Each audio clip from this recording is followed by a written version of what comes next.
В Якутске дольщикам долгостроя компании «Семир» выдали ключи.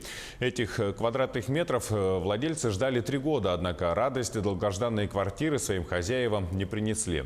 В причинах разбирался Александр Лысак. 160 квартир должны были обрести хозяев еще 3 года назад. Строительство жилого дома по улице Чайковского началось в 2014-м. Через год компания-застройщик «Семир» обязалась его сдать.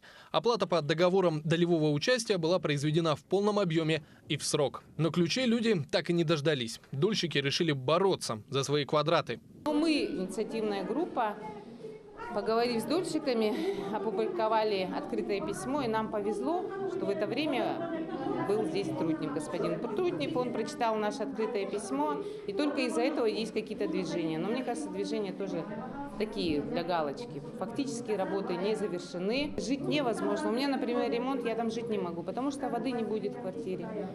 Казалось бы, долгожданный миг настал. Ключи на руках у дольщиков, но радость была недолгой. Вода, вот, смотрите, вон. Тут еще вода.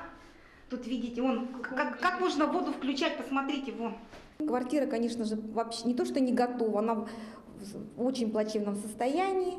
Значит, ничего не убрано, ничего не готово, везде дырки. Значит, все в таком виде, значит, где должна быть ванна с туалетом совмещенная, там вообще неизвестно, что там находится, там какой-то потоп был воды. В общем, очень много претензий, конечно. У застройщика «Семир», не считая жилого дома на Чайковского, есть еще 3 недостроенных объекта. Сумма кредитных обязательств составляет 1 миллиард рублей. В феврале по факту нецелевого расходования средств по всем зданиям Следственное управление МВД Якутии возбудило уголовное дело.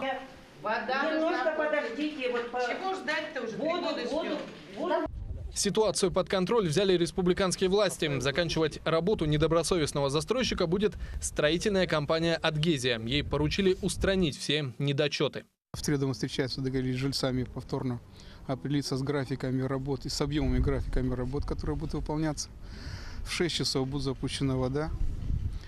Мы это проверим. Завтра начинается подача документов на регистрацию права собственности, как мы это планировали.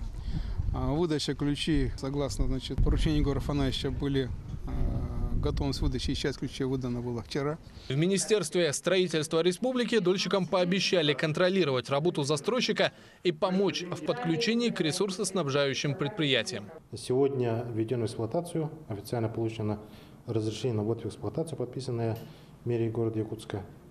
Объект введен в эксплуатацию, но там, естественно, есть недоработки, по которым имеются гарантийные письма. И эти недоработки будут в течение 1 месяца дорабатывать. Обустройством двора, детской площадки, парковки Минстрой займется летом. К осени дом будет, наконец, полностью готов. Александр Лысак, Кристина Якупова, Павел Пахомов, Григорий Охлопков, Якутск.